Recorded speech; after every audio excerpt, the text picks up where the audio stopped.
Hey guys, welcome to the review show. My name's Austin, and welcome to a spoiler section of Indiana Jones, Dial of Destiny. I am here with my friend Shaun Rook. We actually never done a movie review together. You've been on like the podcast side of things, but we never actually talked about a movie besides, I guess, the Jaws comedy that we did, the commentary one. But yeah, Yeah. we haven't really done something like this.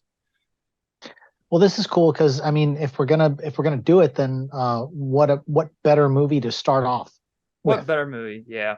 It's not I do have problems with it, but it's not as terrible as movie as people say it is.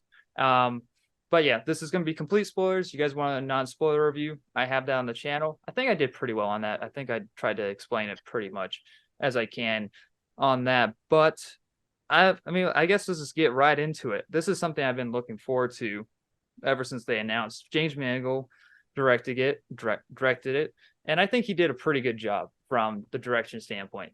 I don't know if he wrote it; he might have had some written credit, but Yeah, he wrote the script with, and he had three other collaborators that worked on the script as well. But he was the meat and potatoes behind the writing. okay. So I can't blame the three that worked on Crystal Skulls because they worked on that film apparently.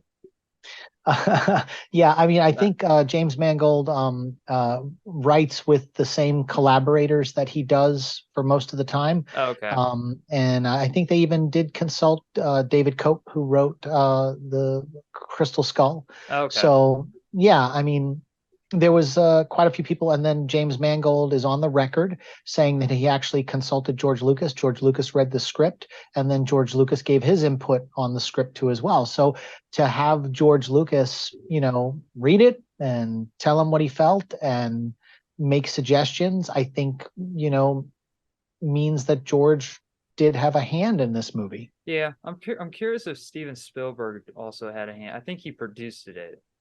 Well, he was the executive producer, and I'm sure absolutely from a Yeah, creative standpoint, he was bouncing back and forth with James Mangold. There's no way that that didn't happen. for So, I mean, sure. this particular property is so close to all of them that were involved that I can't imagine it being a completely hands off where there weren't Zoom calls or there wasn't a set visit Yeah, by Spielberg. yes, I think Spielberg definitely cares about this movie more than Jurassic Park. I will say that for sure.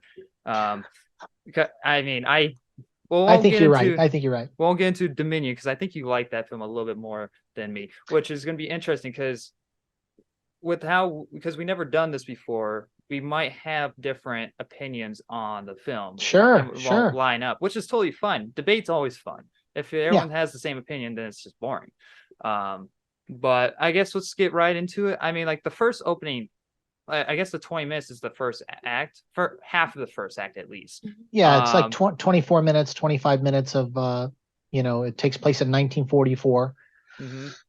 And Indiana Jones is on another adventure. And this is not unlike uh, The Last Crusade, where the beginning of the movie took place in 1912 and it had River Phoenix as a young Indiana Jones. And then it cut to a hard cut of Harrison on the boat getting across the Coronado. It's very similar to that in some Yeah, respect, that it was, it took us back to a time that we all love and remember Indiana Jones, which is like The Last Crusade and Raiders of the Lost Ark, and that particular time frame in his life. And I think that's kind of what they were trying to do, was pull on the heartstrings of everyone that watched the first three films or the four films, if you yeah. count Crystal Skull.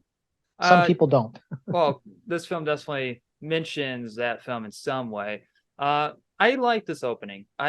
There's times that I didn't notice the CGI, but then there's times that I definitely did notice it. I did see this for I actually before we started this, I saw this for a second time because I in my review I was iffy about how I felt about it personally, but on the second viewing I was like, okay, yeah, I agree. It's like I'm fine with the rating that I gave it, a B minus. I'm like, that's yeah, I see it, and I would definitely watch it over Crystal Skulls, even though Crystal Skulls does have good moments as well. But this one, I think there's more of the spirit of the Indiana Jones, even though people do complain about Indy being a little grumpy. But we'll get into why I think that I don't hate that much. But Well, he's, in before we keep going, I think Harrison Ford is supposed to be He's in the beginning yeah. of the movie around 30, between 35 and 38 years old, something like that. Now, according to like the Young Indiana Jones Chronicles, they actually talk about his age when he was a boy and when he's the old man Indy with the eye patch. That's considered canon with Lucasfilm. So, according to this movie, even though Harrison Ford was 79 when they started filming, and he actually turns in 2 weeks or a week and a half, he turns 81, and they finished the movie when he was 80. Mm, Indiana Jones in the film is supposed to be 70 years old. okay. So that's 9 years younger than who he is in real life. So just to get that out there too, so that people understand where Indiana Jones is at this point in his life. It's 1969. After we jump from 1944, it goes to 1969. So Yeah. yeah, I think that it's, for some people it might not have been executed well, and I can see moments like yeah, it was not executed that well, but there is definitely I'm like there Indiana is basically at the Luke Skywalker stage in this film, which a lot of people didn't like Luke Skywalker in the Last Jedi. I didn't mind it because I was like, oh, okay. If something like this happened to a certain character, I'm like, I would buy that. I would buy the sudden change of attitude. It's just believability when you try to execute it. And so, sure. And I um, think I think the difference is with Luke Skywalker is I'm not a fan of The Last Jedi. So yeah, the problem with what happened with the character of Luke Skywalker is they introduced him as this decrepit, crippled old, grumpy old man that hate the Force and turned himself off from it and basically killed his character arc from Return of the Jedi by instead of killing his father, he decided not to kill him, mm-hmm. and it redeemed him. But in Last Jedi, he decided to kill Ben Solo, and at the last minute when he woke up, he realized I can't do this. So Yeah, it that really that messed with his moment is character dumb. arc. Yeah, Yeah, but that the sorry. difference is, and I'll just say that this is my opinion, is Mm, we didn't know what had transpired between Return of the Jedi and where we end up with him, because The Force Awakens doesn't count because he's just standing there up on the hill. So the so that's my issue with it, is they didn't tell us how he got there.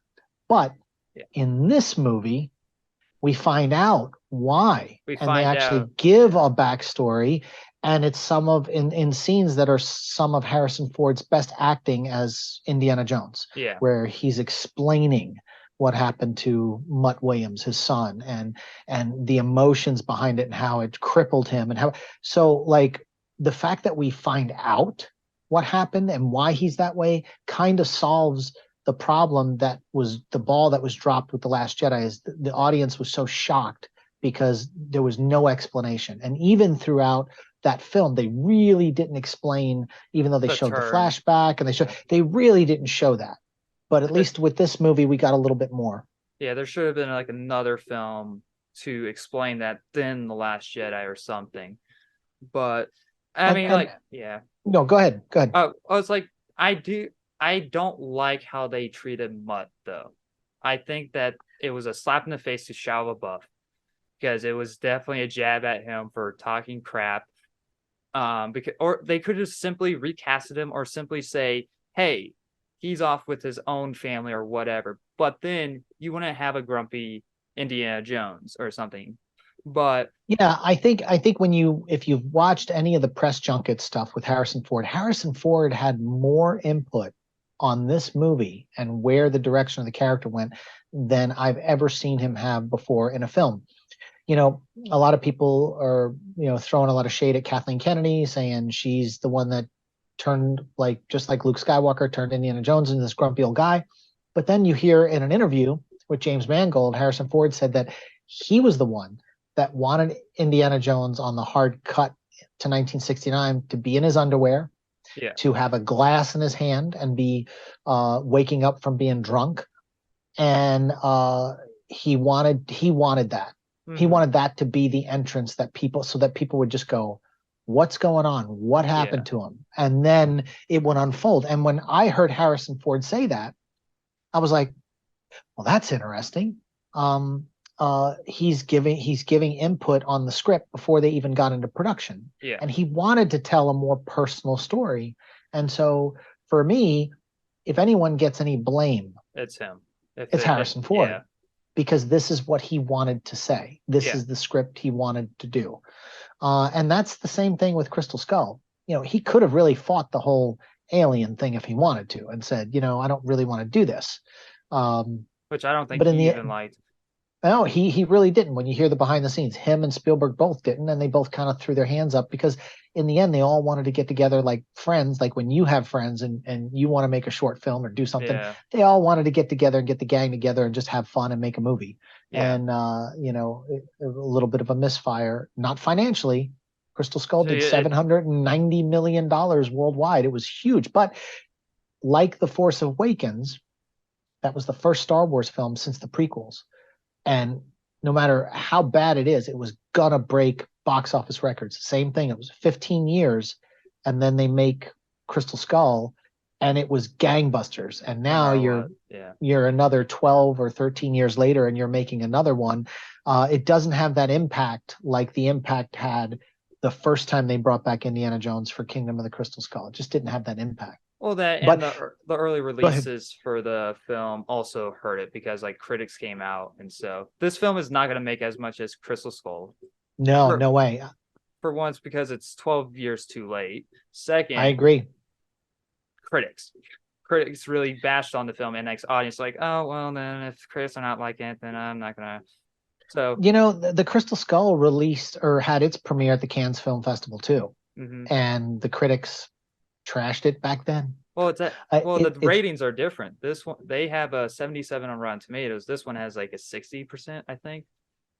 Yeah, but again, it's one of those deals where I think there's certain people in the world now that just want to see things get trashed. Yeah, And in all honesty, like the Cannes Film Festival really is an artsy fartsy kind of film festival that it is. really caters to like the super. I mean, half the movies that are shown at the Cannes Film Festival, no one's ever seen, Yeah, right? Because it's the artsy fartsy stuff that no one.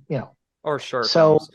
so Yeah, you don't bring event movies like Indiana Jones or like a Marvel film. You don't bring those movies to Cannes Film Festivals because they're gonna get trashed by the yeah, critics.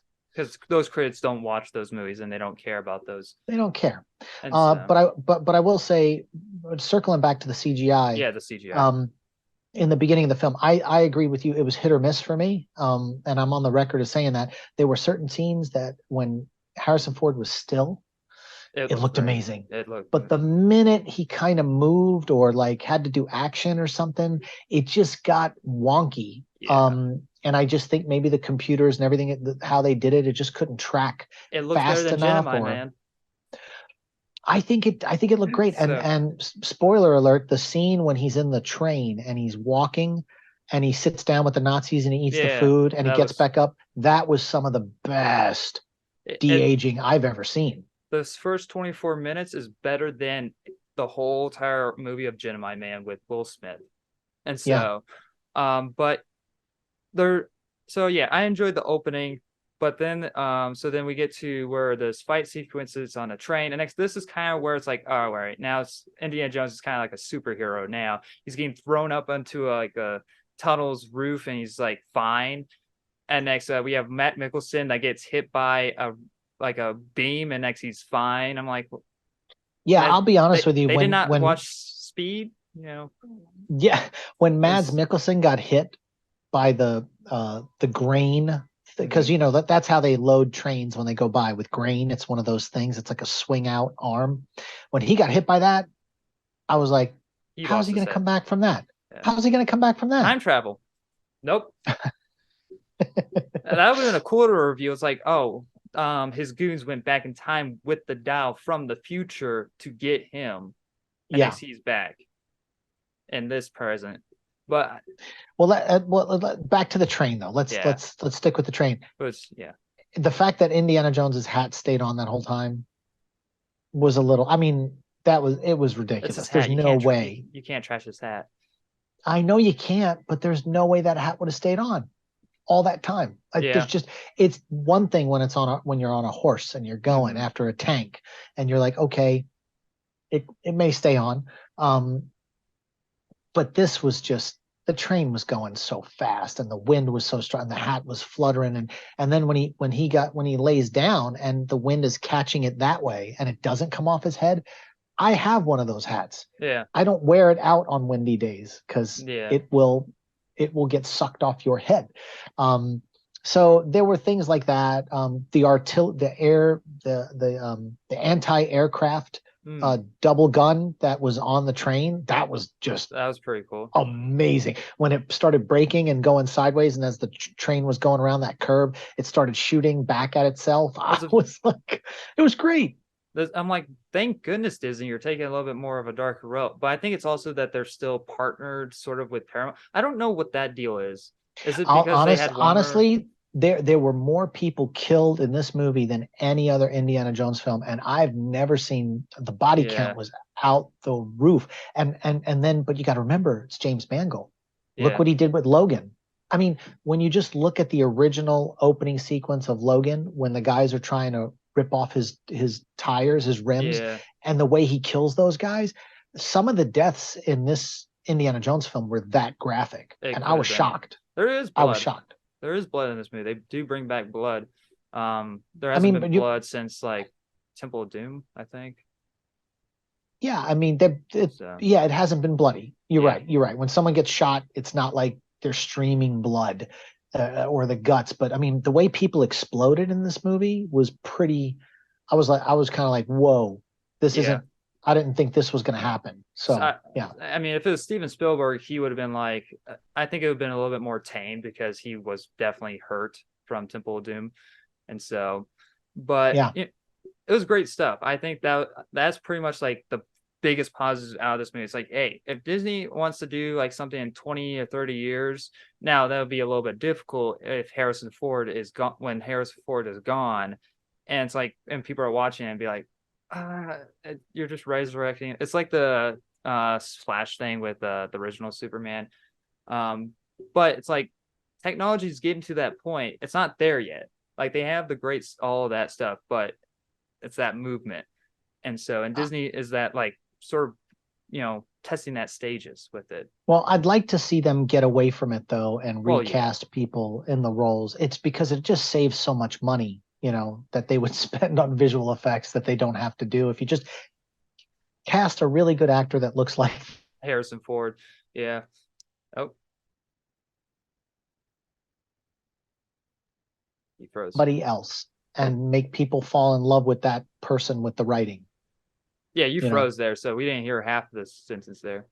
Oh, I was just gonna say, you just you cast it with someone else, Yeah, and they don't have to look like Harrison Ford. yeah. Pick someone completely different Reboot it if and you want. just reboot it and just make a good story with a good actor, and people will forget about any of that kind of stuff. Yeah, that's true. We move on to like 20, 25 years later, where Harrison Ford is just drunk, a deadbeat grandpa in his living room. It's night. It's the day after the moon landing. It's just the day that they It's got when they back. return. It's when they Yeah, return. Yeah, it's the ticker tape parade in 1969 for the Apollo mission. which is a real parade. I believe that got not ambushed, but something happened. I don't know the full story. It didn't like a attack or something. Not a full on attack, No, but no, I don't know. I have no idea. I'd have to go back and research that historically, but I thought it was just a ticker tape parade. That just happened to have this mm, thing go down in yeah. it. You know, But I saw something. I don't know what it was, but um, what's cool about the whole meaning of this story is that Indiana Jones feels like he's out of time. He's like, so it's like like people are more worried about going to space than looking into the past. Like, instead of like people coming to his class and being all goo goo gaga over Harrison Ford, like in the first one, yeah. everyone here is like, I don't want to listen to this old man. I would be happy to listen to this man talk. He still looks great for being 80 years old. Um, Yeah. Well, look at it like this. We've all seen viral videos of kids in school treating old substitute teachers like complete crap, and just berating them and being mean to them. And not that that happened in this movie, but you can see how there was so many things going on at that time. Mhm. And, they really were just wanting to know about the moon landing and the astronauts coming back. And he's trying to finish up a lecture before he retires. And it just happens to be about the subject matter that goes on to be the rest of the movie. The rest of yeah. And the question when people were just like, oh, why did they have to make him out to be like that? And no one wanted to listen to him and all this kind of stuff. But you have to remember, he's age. he's like supposed to be 70 years old and he's retiring, and people don't give old people credit anymore. They just don't. And it is pretty typical based on that particular time frame how he might have been perceived. And we as the audience know he Who he helped is, take the yeah. ark away. He helped the kids in the village with the Shankara stones. He helped and held the cup of Christ in his hand. Like, we know that. The kids in the classroom didn't. No, They just see an old they don't even man. care. They don't even care. Yeah. And it shows us that, like, we're not, all of us at some point are going to be old. And we have it's just a reminder. It's like in the first movie, remember the girl, like she blinked at him and she had "love you" written on her Yeah. eyelids. I mean, what girl in 1969 is going to do that to a No. 70-year-old man? It's not going to happen. It'd be even weirder. It would be weirder. So the fact that nothing like that transpired in that, it's kind of like people that were ragging on that scene didn't. I just don't think they get he's 70 years old. Yeah. And he was oblivious in the first film about it. He was hardly even noticing that people were there for him than the class. And so yeah, well, and then you look at Last Crusade when he snuck out the back of his classroom and he was there and he was being mobbed by all the girls and all the everyone was mobbing him when he was like, shush, shush, everybody, she's going to take down everyone's name and I'll see everybody one at a time. And he snuck into his classroom and he was like, I don't want to be here. I'd rather be on an adventure in his mind. And then he sneaks out the window. Yeah. Well, this is not that. He's not that guy. Old. He doesn't want to do it anymore. Yeah. Or maybe not that he doesn't. It's just that there's nothing left to, there's nothing left to go after at this point. That too. But I'm like, if you're 80 years old, I feel like you're making these type of movements. It hurts. And there's a line in the movie that like he's in pain when he's doing these crazy stunts. Yeah. And so, which it comes also to another problem, again, the CGI stuff. Half the stuff is green screen. There's probably maybe a couple practical stuff, but a stunt dev. I don't know if did Harrison Ford do some of his stunts in this film? I don't. All right, but Harrison Ford's on the record saying he's a physical actor, meaning he'll do the falls, he'll do running and jumping, but as far as stunts, he always has stunt doubles, and so he doesn't do his own stunts like Tom Cruise. He's not that guy, and he's never been that guy throughout his entire career. When he did Temple of Doom, he ruptured a disc in his back, and for most of the filming, it was all done by Vic Armstrong. All the mine car stuff. They only did Harrison's close-ups. If you go back and look at that movie, even when he's fighting the big tuggy guard, the thuggy guard on the ramp as it's crushing rocks, you barely see Harrison Ford's face unless it's the shot where there's a foot on his chest and he's got the voodoo kids, the kids hitting him with the voodoo doll and he's screaming. All that was done by Vic Armstrong, his stunt double. Yeah. Well, the same thing happened on this movie. He was going to do a lot of his stuff.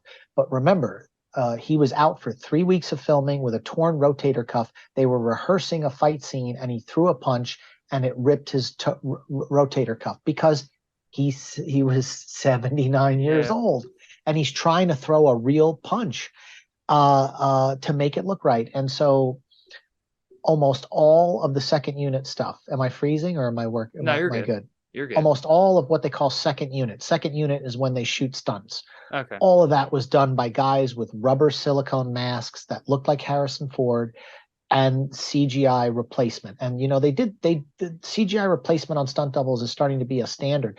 They did it in Logan.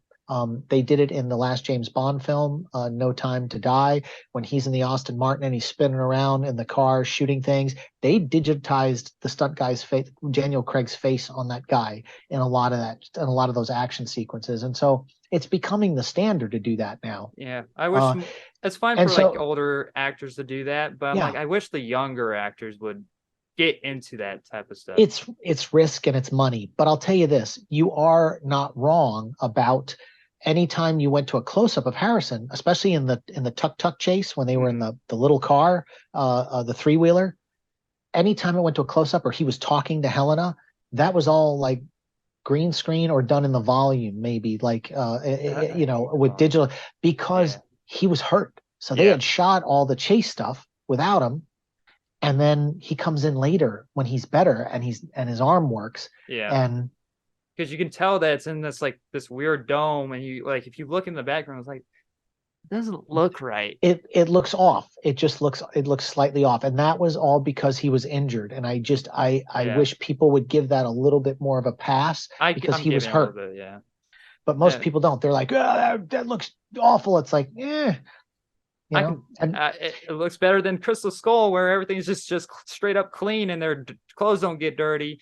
Well, and look, if you go back to The Last Crusade, the biplane scene where he was fighting the Messerschmitts and Sean Connery's in the back and he shoots the tail rudder.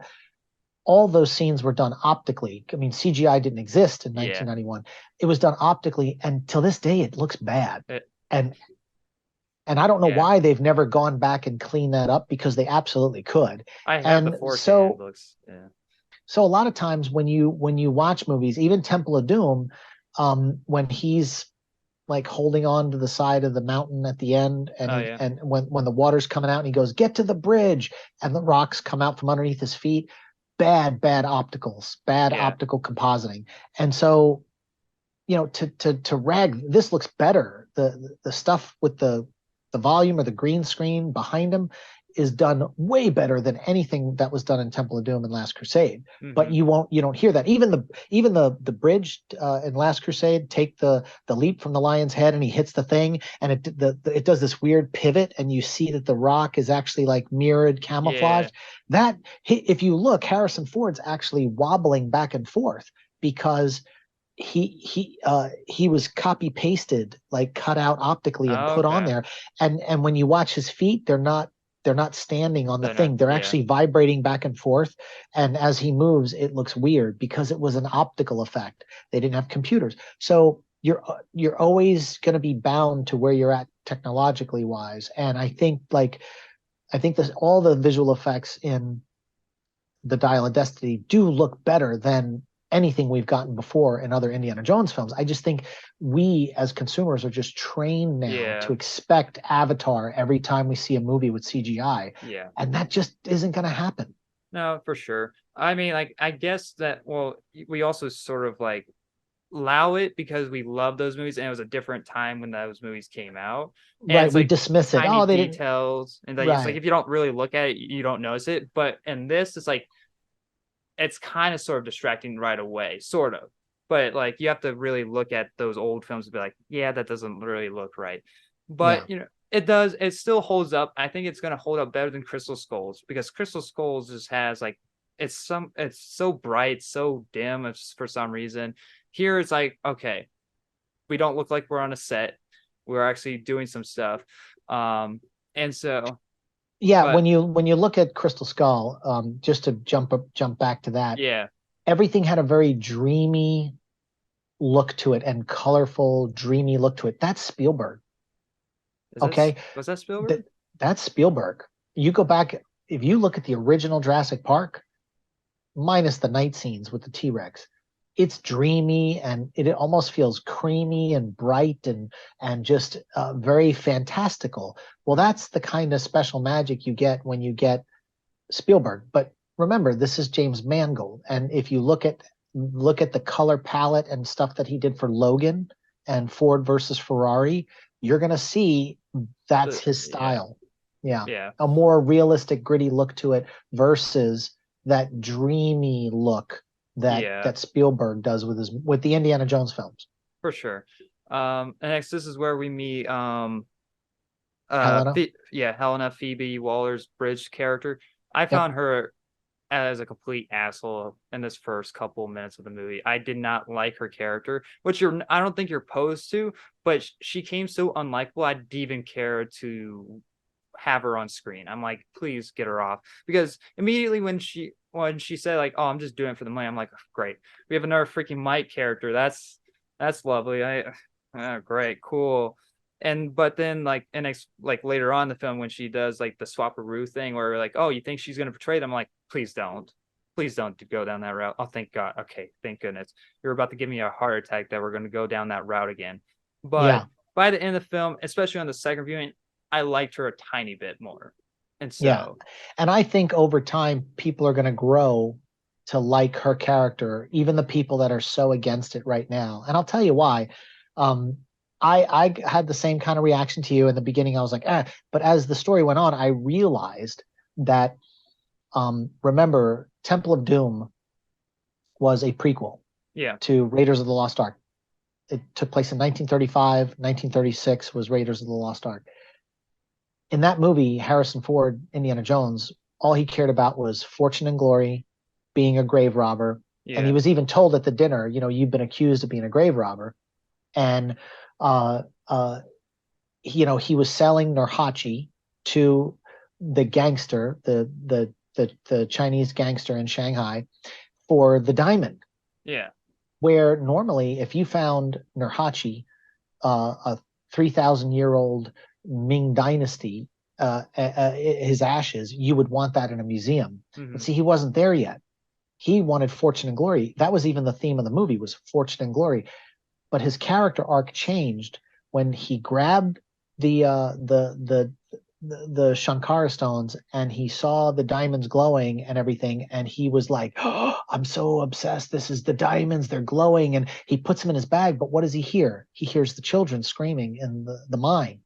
Then he decides, I'm going to free these kids, when he realizes what's going on. mm-hmm, And then it doesn't become about the fortune and glory, it becomes about preserving something. yeah, It means some These things mean something. So technically, Helena's character has the same character arc. She yeah, wanted to pay off gambling debts. She was sleeping with a gangster, which was annoying.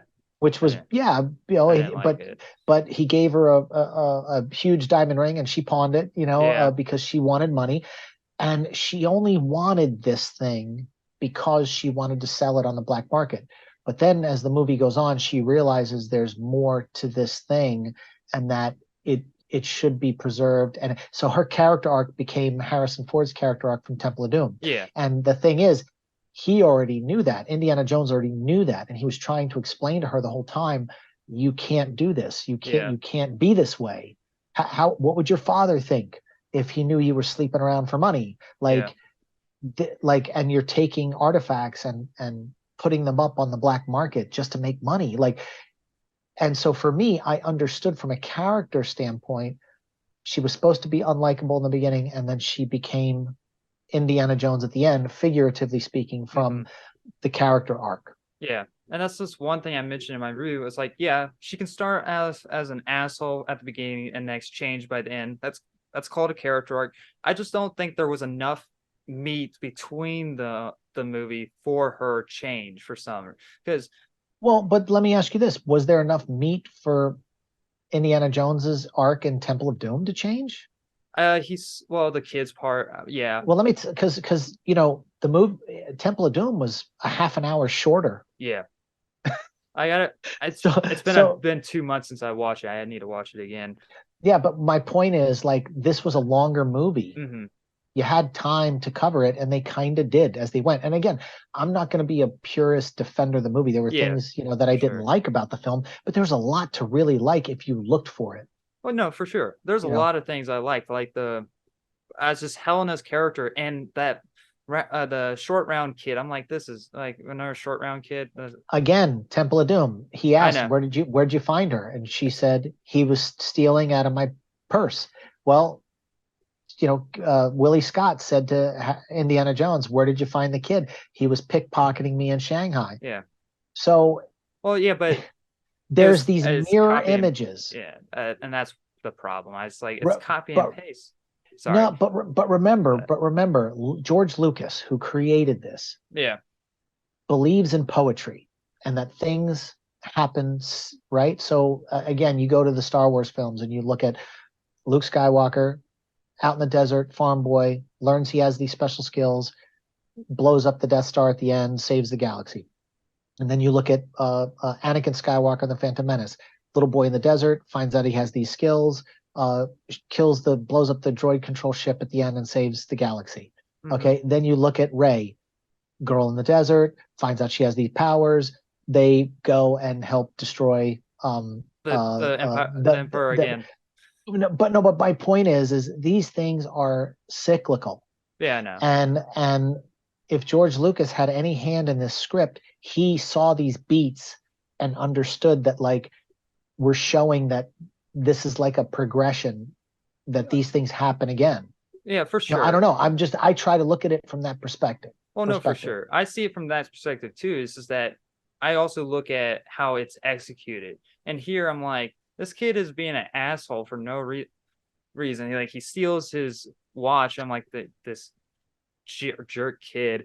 And by the end of the film, we're Oh, I supposed to love believe. that though. He's like, I love that scene where he's just like, that was my father's watch. Oh no, Give it it's back. That was great. I was everything like, that ooh, yeah, everything that Harrison Ford does, I'm like, I feel bad for him. I don't care. I was like, yeah, give that fucking watch back, you little crappy kid.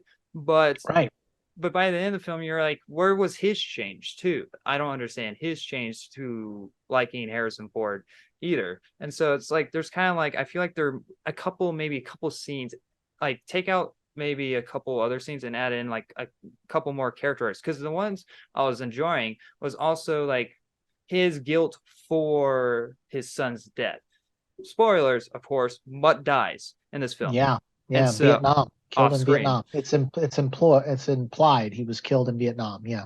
And I would have liked if maybe if that was like his thought, like maybe if I get the dial, I can go back and save my son. There was a line in the movie saying that like if he wanted to travel back in time, but there was not a moment when he has the dial and physically in his hands, like I had the chance to go save my son, and that could have been some conflict, but it's just Well, yeah, like but the way the story played out, no matter how many times you used the dial, it would always take you back to the it would take. war Yeah, with Archimedes. I know. It'll always take you back. So he couldn't use the dial to do that. He Yeah, probably would have. And that's, she asked him, she said, would you ever go back? What would you do? And he goes, I'd go back and tell my son not to enlist in the army. And, but he couldn't. In the end, he couldn't yeah, because of the tectonic plates shifted over thousands of years, which made the calculations off off. for Yeah, even the Germans to go back to kill Hitler and stop him from yeah. going into Poland so they could take over and win the war. So um, again, you have to look at the whole story in itself Oh no, and for be like, sure. yeah, because it would have been great if he could have gone back and saved Mutt. That would have been great, but the calculations didn't make it possible. Well, for sure. But for me, it's like, I would have rather had something where like, oh, we spent a third act where the Nazis could have actually tried and traveled back to World War II, then go to Rome, even though it was hinted at from the beginning that like that's where it's going to take and that's where it's going to go. And by the third act, it was sort of kind of anticlimactic. I was like, oh, okay. Uh, and he gets knocked out. I'm like, that's whatever. Well, you think about this, and I'm just saying this to say it, if they could have gone back to Germany and stop this guy from killing Hitler so that Hitler could go and then fail and not have a rift in time so that the Allies would win the war, would that have been a satisfying ending to you? Because he couldn't have gone to save Mutt during Vietnam when they were pursuing the other guys, trying to get them to stop going back to Nazi Germany. So like, and then But when does it become Avengers Endgame? When does it become for sure, Back to the Future 2? for sure. It's like it's such a trope, these time travel movies, and the fact that it Mm-hmm. wasn't really a time, it was a portal Of course, that yeah. could take you to a certain place in time, but that's it. And it was just something that would happen over and over and over again. Hmm. It did a different twist on it, For sure. I And thought. it's yeah, no. I get what you're saying. It's just that um like for example for the Last Crusade, like he had the choice to get the cup but if he tried to get it, he would have died like Ella. And so like I wish there was some moment of like that in this film from that. And Yeah. so I never really got that.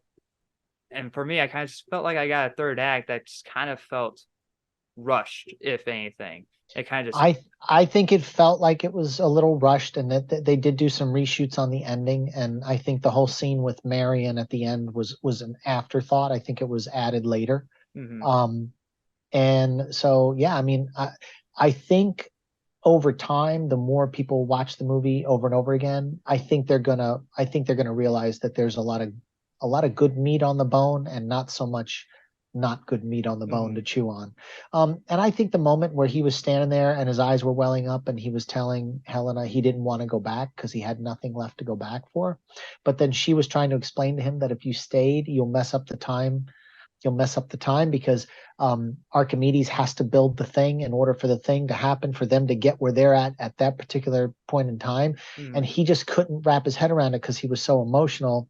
And sure, she punched him in the face and knocked him out. But, you know, Marion punched Indy in the face in the pub when he came back to see her for the first time. And when he saved Willie Scott from the lava and took her out of the cage, and he said, Willie, Willie, and she whack just wrapped him right across the face.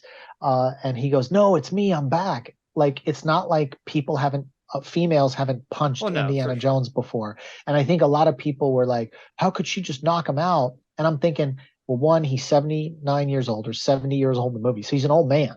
Yeah. And two, he was shot and he was bleeding out. So he had a loss of blood. It would have been so easy to knock somebody out when you're barely there anyway and almost unconscious. Mhm. And he had just fallen out of an aircraft with a parachute and landed on the ground hard. I mean, he like to think that that could happen to a 70, 80-year-old man and him bounce back it just doesn't add up, Yeah, for you know. sure. I And that's just my take. That's just my I'm take. And no, I'm a I little biased because I yeah. really enjoyed the film, but also like I'm 48 years old. Mhm. And when I get up out of bed at 48, my knees pop, my shoulder pops, my back hurts. And I'm not that I'm 15 years away from being where Indiana Jones is at Yeah. 70 or whatever the case may be. And so um well, not that it's a little bit more than 15 years, but my point is as we age, the Mhm. body's just not the same. And I challenge you when you're my age, 48, I'm gonna call you up and I want to be like, hey Austin, how you feeling this morning? How are your Yeah. knees when you're getting out of bed? And I think a lot of people that are watching the movie that may have a negative connotation just don't know what it's like to be old. And I'll tell you what, when I was at the theater, and when I went back the second day, I talked to people as they exited and entered the movie. And most of the people, and this is why the movie's not going to do well at the box office, most of the people were 45 and older going to these showings. I didn't see hardly any kids.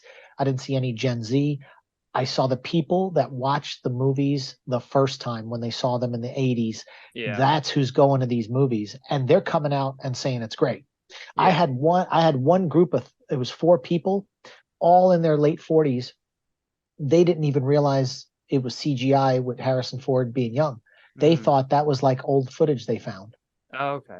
Well, which is And not technically wrong because it's artificial footage, but but my point is like they didn't yeah. understand the CGI behind it like we do. You and I, because Yeah. we live and breathe movies. We understand, we can see how it doesn't look right. To the normal general audience goer, they don't get that.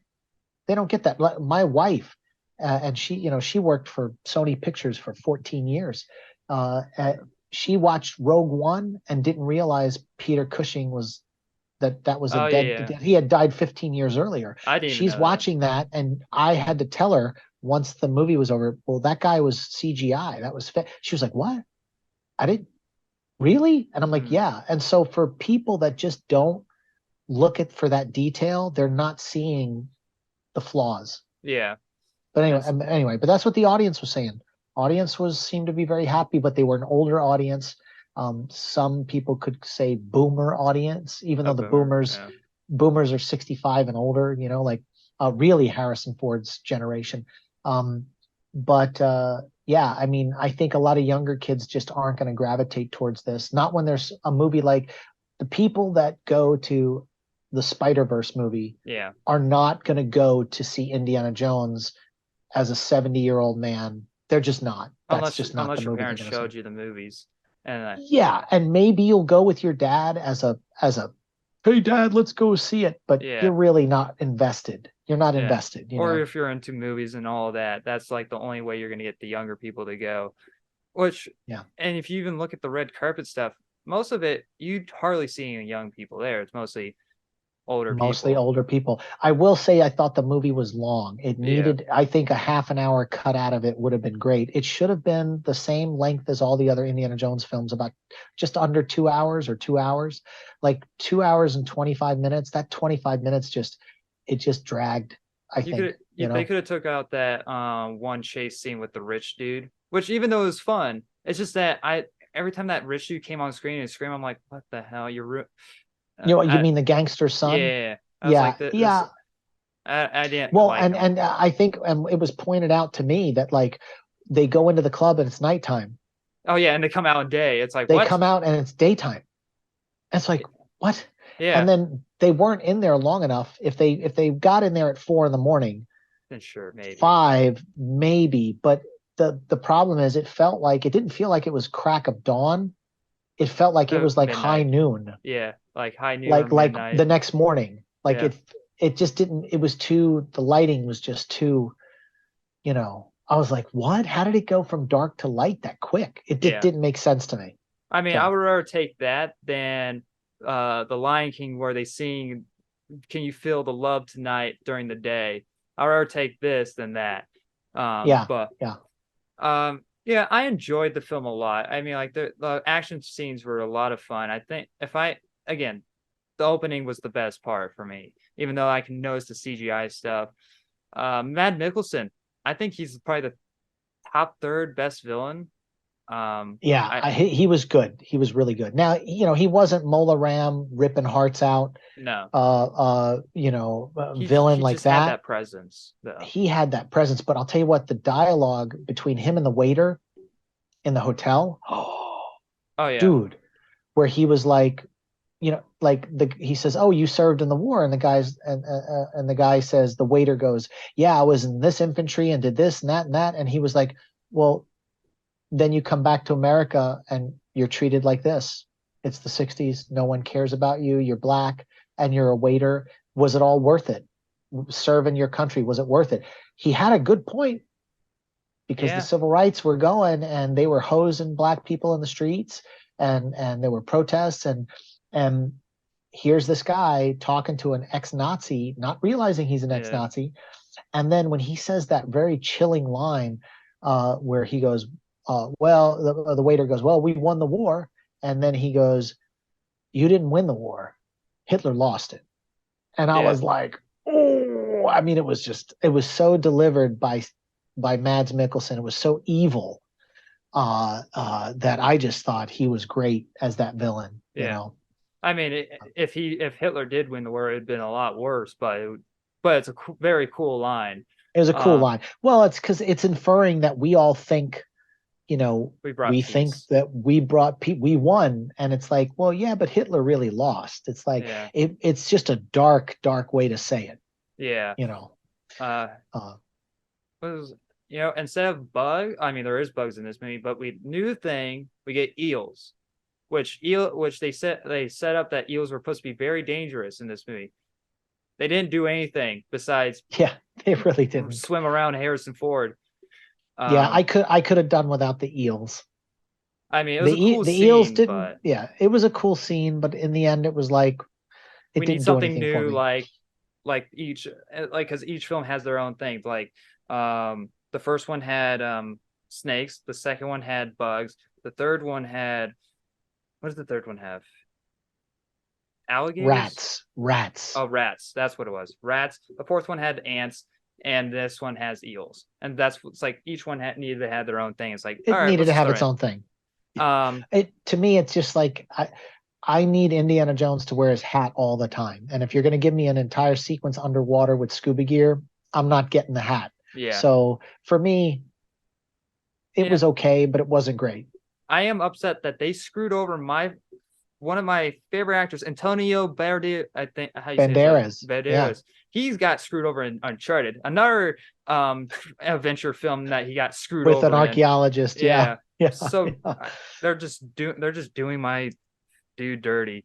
It would be Uh, very interesting to find out, and I think we will find out that there were more scenes, and that with him. it made the cutting room floor Yeah. with Antonio Banderas because he was really good. I can't imagine they didn't have some really cool scene where he gave kind of monologues like Sala did. You know, I'm upset that Salah didn't tag along. It would have been cool.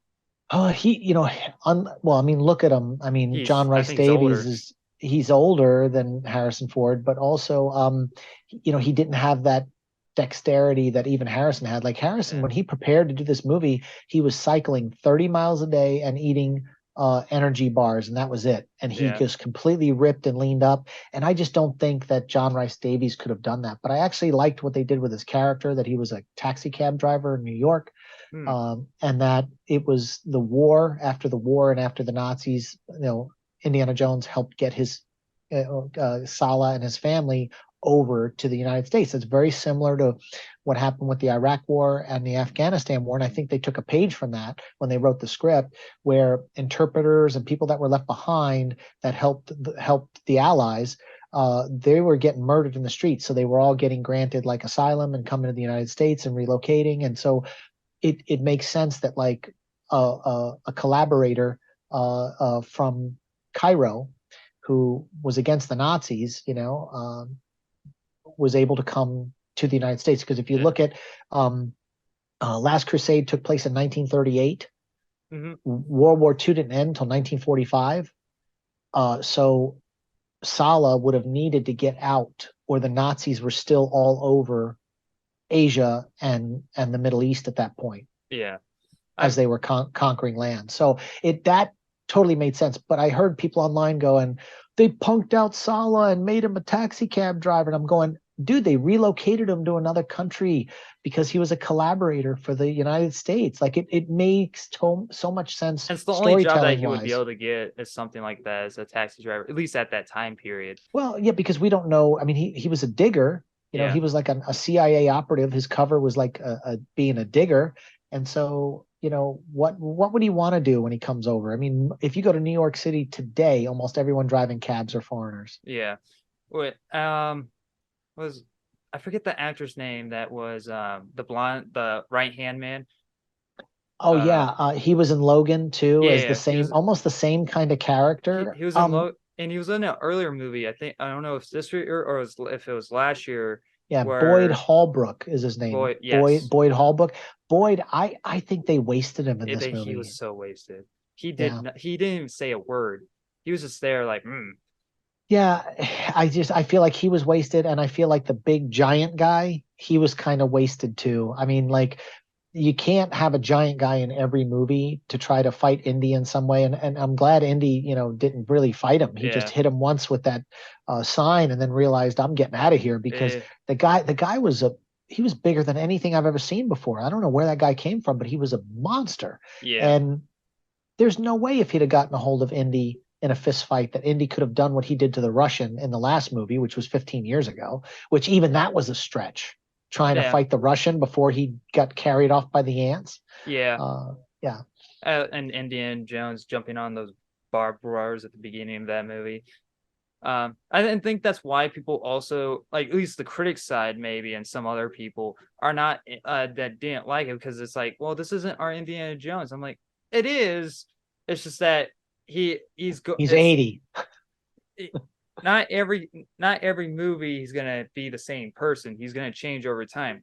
And Yeah. so like you can, if you watch Temple of Doom, you can see and watch Raiders. I always thought that Crystal Skull, not Crystal Skull, Last Crusade was a prequel. I don't know why. It took me years to 1938. yeah, Yeah. it was 1938. It took me years before I even started the channel to realize it wasn't a prequel because it seemed like it was a prequel because I thought that Raiders was like a nice bow of like ending his story, but no, which kind of sucks because then they're not together. Miriam and him are not together by the end of that movie. But as you can see, what's really cool about the Dial of Destiny too is that the Nazis had that train still full of artifacts and jewels, and they were trying to take everything. And one of the things they were looking for wasn't the Dial of Destiny. It wasn't Archimedes' thing. It was the lance that stabbed Yeah. Jesus on the cross because it was supposed to have magical powers, and then it wound up being a fake, and they both realized it was a fake.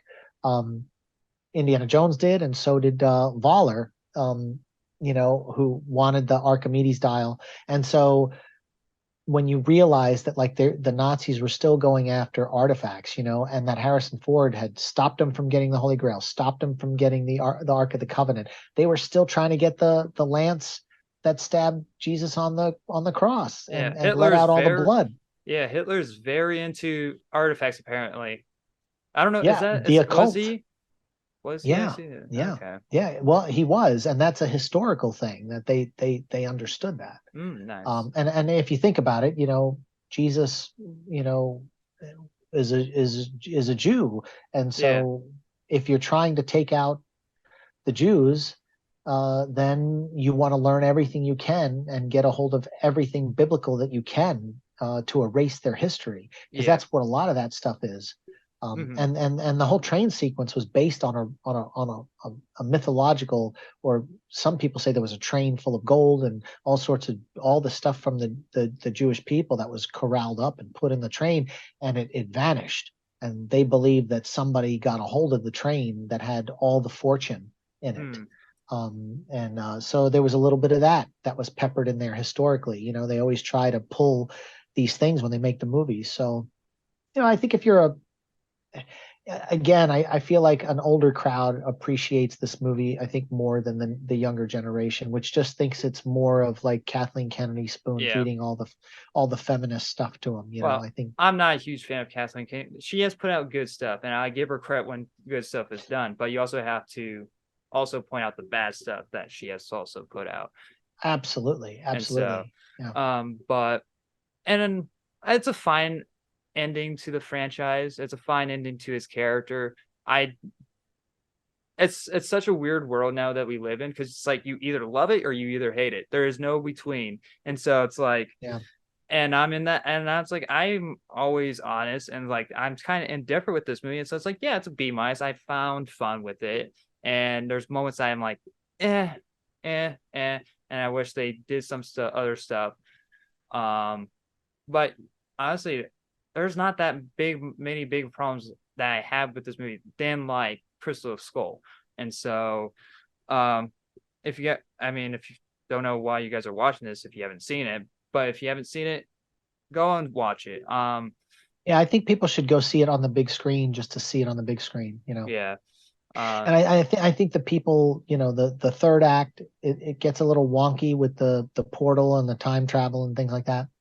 But at the same time, it's like if you think about the Last Crusade, I've said this before. It's like yeah, Indiana Jones is having a conversation with a 1,000-year-old knight from the Round Table, or 700-year, whatever it is, and the guy was stuck in a cave reading a book and sipping on the cup of Christ so he could stay immortal until someone vanquished him in battle for the cup of Christ. So if you believe that, and most people think Indiana Jones Last Crusade is probably, a lot of people say it's the best film. I think Raiders is, but a lot of people lean towards that one because of Sean Connery and yeah, the jokey jokes and the family stuff.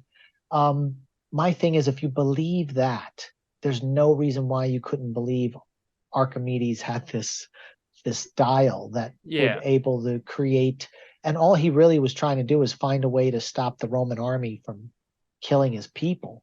uh, yeah, and and so he created this thing to try to send a message to get help so people could come back to this point in time and help him be victorious, which is what happened, because the plane ended up being the dragon, which was in the puppet show. Okay. The plane was on fire. They kept shooting it with the big metal arrows to try to Yeah. take it down, and it was flying around on fire. And what were they doing? They were shooting guns out of it, killing people, and it looked like it was breathing fire as it was swooping over everyone. So it the lore of that like story of the dragon, um, it's pretty wild that Yeah. they tied that in like that. Yeah. So I don't know. I mean, and it's also like they based this artifact on a real device, like a Yeah. like a that like 20,000-year-old not But yes, 20,000, but it's like 200 BC yeah, before Christ, 200 years before Christ. it's like the So you're oldest talking computer. 2000 plus years, Yeah. And so that's cool and all. But again, I just didn't find it that it was I don't think that ending was very executed. Like at least the third act with the Roman stuff, like cool costumes and all that. Execution wise for me, I think it was a little bit like rushed.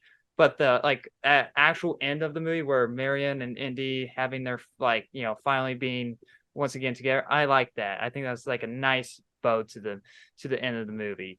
yeah. Like where he's like, where does not hurt? Here, Yeah. and It was like such that's good. it paid homage, and I liked her line delivery when she says, "Are you back, Indy?" And he goes, "Yeah," and she goes, "No, are you back?" Because it's like he collapsed, and after the son died and the Mm, marriage went to, and she was like, "Are you back? Because I need you." yeah, And it was like, okay, he's back. At that moment he was back to the Indiana Jones we all loved, yeah, and I think it was a full circle arc oh, within the film. for You sure. know, I just wish that they treated Mutt a little bit better because Mutt was actually one of the best parts of Crystal Skulls. Shaw Buff, you can say whatever about his personality, but no, his performance was perfect in that no, movie. he was one of the best parts of it. I would have loved to have seen them carry the torch with him. I understand, he was kind of divisive and everything, and he to this day he feels like he ruined that movie, and he said it publicly. I ruined the Indiana Jones franchise, and I just think they didn't know what to do with him going forward with a story. But I think when James Mangold and Harrison Ford spoke, I think it was more about how do we tell this older Indiana Jones Mm, story, and that's what they came up with. And again, a lot of this falls on Harrison Ford. It does not fall on Kathleen Kennedy. yeah, He was very instrumental in the story, and if anyone gets the blame, it should be him and not her. yeah. She still has to prove it, but yeah, he'll get partial blame for sure. Well, how are you going to tell Harrison Ford on his last movie he can't do it? No, just no. Sorry, just and actually you feel bad. You can go to sleep. I don't know. I mean, they can still Shia LaBeouf can still come back. I mean, there's a 15-year gap between. Is it how long is There's between? Well, in 1957 was Crystal Skull, and then if he did die, it's 1969. The Vietnam War started. It started in 1955, but the Americans didn't get involved until 60. I want to say 64. Okay, So he only had like 6 years or 8 years or something like that before he would have been off to dead. war and Yeah. killed. Yeah, yeah. So there's something that they could maybe do there, but I don't I think it's think going to happen. you should not even touch the franchise after this. Give it a 30 years and next reboot it. And I Uh, think, the whole talk about Phoebe Waller-Bridge taking over the franchise and all I that don't kind of know. stuff, I don't want that. I don't think it's going to happen because she just signed on to write and produce Tomb Raider, the series. And I'm Oh, not sure okay. if it's Amazon or what, but like there'd be no reason for her to be involved with Tomb Raider, archaeologist, female, and then be female archaeologist Indiana Jones. It doesn't make sense from a Uh, career yeah, standpoint. you would get She's typecast. and I think what happens is people were misconstruing the Tomb Raider stuff she signed on to do with Indiana Jones. And I know Kathleen Kennedy has said, yeah, it would be great that she could take on that character of Helena and do something else. But even if she did, it would be no different than Hobbs and Shaw for Fast and Furious. I mean, they're not going to call her Indiana Jones. It No, would be Helena. it'll be Helena and whatever short And, round kid's name, and I yeah, don't want that. I it don't. I don't think the public wants it, and I think the box office is going to say the public doesn't want it, and I don't think it's going to happen. So I don't know. I think the people are all going to get their wish. It's not going to happen. For sure. I think, you know what I think? I think they're going to come up with a spin-off Disney Plus series with Key, who played Short Round, and he is going to get a show. I guarantee it. He was the worst part. I didn't like him at all. He had What, no. in Temple of Doom? Oh, short round. Oh, like Key, actual yeah. short. Oh, okay. I thought you were talking Yes. about the. I thought you were talking about short round rip off short round. No, Uh oh all no, grown yeah. up Short Round. Which Yeah, which no. is I think interesting. He wasn't in this movie for no reason. I don't know why. Well, James Mangold's on the record. Was in an article today that I read that he said just throwing him in to throw him in would not have served the purpose of the story. There was no place to drop him in for a glorified cameo. And they said you don't want to waste a character like For that. sure. So we'll see what happens. Maybe he'll get a Disney Plus show as an archaeologist or something, and maybe he goes and follows in the footsteps of Indiana Jones himself, and we don't Yeah. know it because all his adventures are taking place in Asia. Yeah. Ooh, That is that would true. be cool. That would be cool. But and there's also like a 50-year gap between that. How old is he? He's around Harrison Ford's age He's at the my time. age. Oh, he's He's like so my age. did Yeah. is that how old Harrison Ford started the Indiana Jones films, or was it a little younger? Harrison Ford was 35 when he did Raiders of the Okay, Lost Ark. all right. So it's we're So, sort of 10 years gap. So but it would be cool. he still could do it. Yeah, I wouldn't Yeah. mind that. And next thing you do backstory between the episodes and all that. Yeah. But how would you give the grade? What would you give this grade? I think this movie's probably an 8 out of 10, seven and a Okay. half, 8 out of 10. So it's You around know, the same range that I gave it. yeah, Um, yeah. yeah, I enjoyed it. Let us know in the comment section below of what you guys thought of the film. Um, I haven't really, I don't, none of my friends that people I know have seen it yet or want to see it. So I'm like kind of like I'm the only one that has any You're the knowledge. only one. So, because I don't even think people I've worked with have seen it yet. So that's just what Well, tells you. and we'll see what happens over the 4th of July. We got a couple more days. People are on holiday, and Yeah, the weather here. I live at the beach, and the weather here is gorgeous. Nobody's going to the movies. no, If it rained tomorrow, people would go to the movies. But we had 105 degree with the heat index today. It's going to be 110 with the heat index for the next 5 days, hmm and it's beautiful and sunny out, and everyone's going to be at the beach, and nobody's going to the movies. yeah, And so that hurts all the movies at the box better, office, no. not just Indiana Jones. We don't have any beaches here. All there be is heat. So that will be probably a reason for people to go to the movies. Yeah, they might Um, go indoors. Yeah, yeah. absolutely. But yeah, I mean, like this was fun. This has been a long journey for. So congrats to Harrison Ford and all of that. If you guys want to know more Indiana Jones thoughts, I do have a playlist. You guys can go watch that. It was a Check lot out of the fun. playlist. Check Like out that playlist. it was actually interesting to see how each review did better than one or the other. I was like, how is this? I was like, that's actually really shocking. Even the Dallas of Destiny review topped Kingdom of the Crystal Skull, and Kingdom of the Crystal Skull was the most watched in the playlist. And I was like at first like, there's no way it's gonna do better than that, and somehow it just blew that out of the water. So I appreciate all the supports from that. That's really awesome. And so we do have a new series going on. I'm starting to review every single X-Men movie and Deadpool movie leading up to Deadpool 3. Whoa, That's that's a lot. yeah, that is going to be for at least the Fox movies, not all the any outside stuff. But yeah, it's every month. It's going to be like a year series. That's going to be fun. And trying to keep up to date with that. But this is probably not even number one favorite franchise, Indiana Jones at least. I don't know. It used to be Star Wars, but Disney kind of screwed that up. And so I think this Yeah, would take yeah. that. And so it's a good thing that Disney ended it before they just like, let's make another trilogy out of this. Yeah, But oof.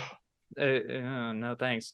But yeah. Anyway, guys, thank you for watching. Thank you for Shaun for joining me on this. I don't know how I'm going to edit this, or if I'm even going to edit it at all. We'll see how I it wouldn't goes. edit it at all. I Gosh, would we'll literally just just drop leave the it. whole thing. It'd be like, have it as like a people look at the playlist. It literally gets each video gets longer and longer too. So it's like, I don't, besides Just like drop it as one big video. one Just big drop video. it. But Yep. All right, if you guys watch this to the end, I appreciate it. But anyway, thank you guys for watching, and like always, I'll see you guys in the next review. Bye, guys.